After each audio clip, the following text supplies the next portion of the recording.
Josh Floyd had a great career coaching high school football in the state of Arkansas, and then he came to Hewitt Trussville and went feet first right into what is one of the toughest areas and regions in all of high school sports. The Huskies, though, contenders. Not last year, though. A down year by their standards as they just missed getting into the state playoffs. But his coach tells me they're ready to challenge once again this year.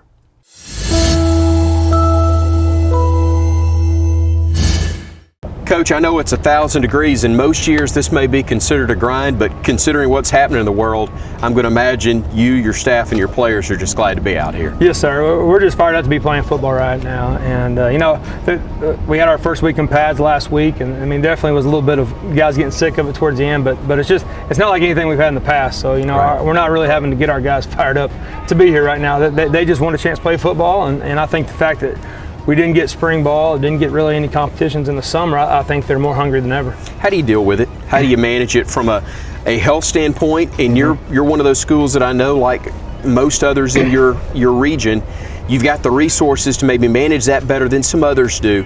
But walk us through kind of how you handle the day-to-day of putting your guys on the field safely. Sure. Well, obviously, safety for our kids and our student athletes is the number one priority. And always is. Yeah, and that's our first job. And so, that's what we try to do. We have protocols in place that really are our school set, Trussville City Schools. And so, we started out this summer, and the first couple of days it was a little challenging, but then our kids got used to it. We basically have a series of questions that they have to answer every single day before they ever get on the field. And we do that every single day. We wear masks in the weight room the entire time we're in the weight room. On the field it's a little bit different. We'll have masks, but it just, the guidelines are a little bit different out there. So the kids have come a long way with it. Again, it took them a few days, and we had to yell a few times early on, hey guys, either spread apart or get your mask on, all those kind of things. But our kids have gotten used to it, and I think they understand.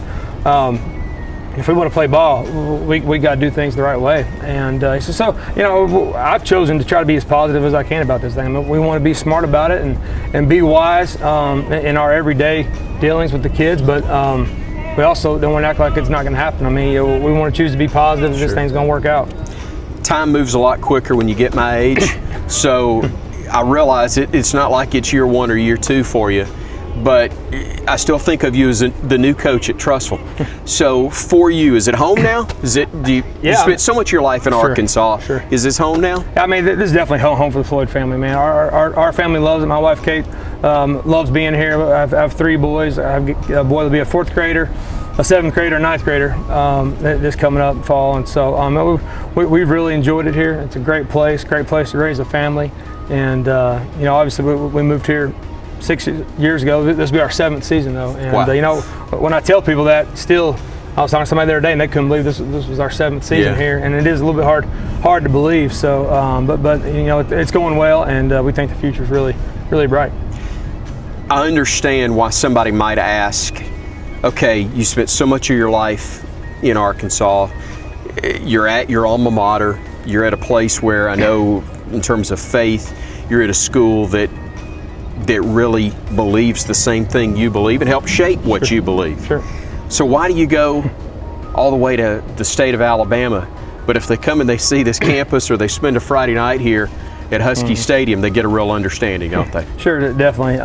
It was definitely a tough situation at the time, just we had to make a decision for our family, and we weren't looking to leave by any means. At the same time, my wife and I were open to any new challenge along the way. We had been there 10 years as the head coach and had a great run, and I don't want to say we'd done everything we could do, but there was a little bit of that feeling. I'm a believer and a Christian, and we try to follow what we feel like is God's call in our life. And so when this came up, this was something that we prayed about and we thought about, and then came down here and just felt like the Lord was leading us down here. And I know it's hard for some people to understand, but I think obviously just the challenge of 7A football here in the state of Alabama. It's a great challenge every single week. I think we play in the toughest region in the state of Alabama, and one of the toughest in the entire country, I think. So, and like you said, nothing beats Friday nights here. Again, Trussville's a great town that really supports all of its teams, not just football, all of its sports, and it's a great community. And what an unbelievable resource. I mentioned Arkansas native, Shiloh Christian, guy that was your coach pretty good resource to call on, and Gus Malzahn, to be able to ask him what he thinks, because obviously he's in every school practically in this state, as the coaches at Alabama and Auburn always are. Sure. I think Coach is obviously a guy that means a lot to me. He obviously taught me about the game of football.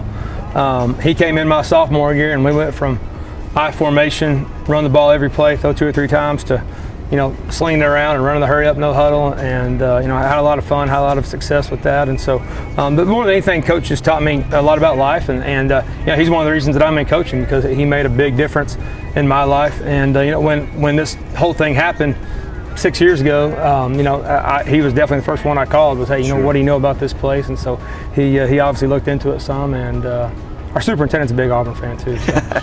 That never hurts either. Yeah. Dr. Neal likes Auburn. So. Well, they like Auburn even more now, because the kid that's the first ever NFL draft pick, I believe, from Hewitt Trussville High School, leaves here, goes to Auburn. Noah Igbenogany, did I get it right? That's right. I always work on making sure with that one. You hurt yourself in a hurry on that name.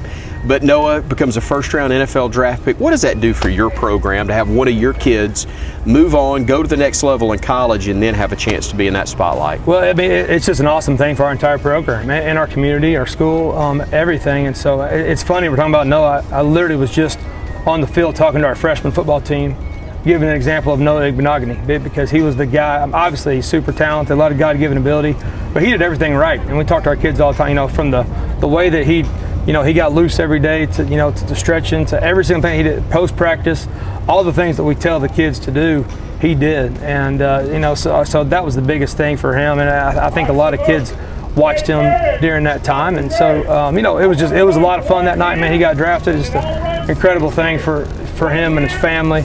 And no one deserves it more than him. I mean, he's got a great family.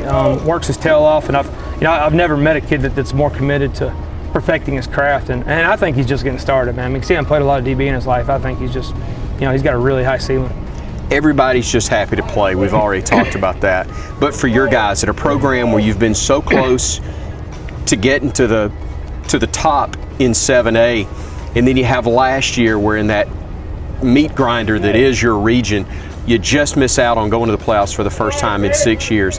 What was that off-season like, just from that perspective, in terms of getting your guys to this point now where we're 2 weeks away from kickoff? Well, we've had a great off-season, and starts with our senior class. And I tell our guys every year we're only going to go as far as our senior class takes us. And we have 23 guys right now that are seniors, and have put a lot into this program. And I mean, they were back. I remember these guys, watching these guys in the 7th grade.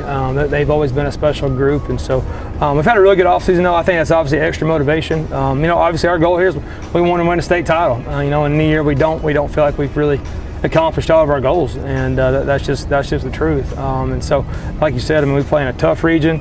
You have to bring it every week. We went through a lot of different issues last year, just injuries. I probably had more injuries than we've ever had in a season, and so there just were opportunities for other guys to come in, and moving forward to this year, it's going to help us, because we have a lot of younger guys that played last year that may or may not have been ready for Friday nights, but they got a lot of experience. And 3 of those games, we lost 3 games by a total of 9 points, and so I mean that tells you right there. I mean, we're about 3 or 4 plays away from being 9-1, 10-0, but that's just that's football, and that's the life in Region 3. And so, but again, we've had a great off season.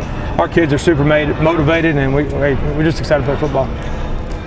We're going to learn, everybody will learn on Friday nights who the stars are. That jumps out pretty quick. But I need you to tell me the kid that we need to look for, the kind that's really the heart and soul, that may or may not be a D1 prospect, but is the kind of kid that's a glue that holds it together for you, that they need to be looking out for this year for the Huskies. Right. Well, like I said, we've got a lot of leaders on this football team. I feel like we have some really good senior leaders, but I also think even a couple juniors we have. Jamarian White, which is what we call him Bam White. He's a leader for us on defense. He's one of our returning starters. That was one of our leading tacklers last year. Actually got hurt week 9 last year, missed the last game and a half, but still is one of our leading tacklers. He's a guy that's vocal, and I think that's a big part of some guys lead by example, and that's fine. There's nothing wrong with that, but sometimes you got to have somebody that's going to speak up, and I feel like Bam's one of those guys that he's out here leading us every single day, whether that's on offense or defense, whatever it is. I mean, he's a guy that brings it to practice every day. And again, he may only be a junior, but it doesn't matter. I mean, he's still a leader on this football team, and he's got big things ahead for him. We'll wrap it up with a fill in the blank, all right? Okay. Hewitt will be back in the playoffs again if. Obviously, it helps to stay healthy, but Sure. I think just if we just stay focused on ourselves and go 1 week at a time, then I think we'll be back in there and hopefully try to make a run. And again, that's our goal, man. Thanks again to Coach Floyd for his time, and we look forward to following the Huskies throughout the course of the season right here on High School Sports Weekly.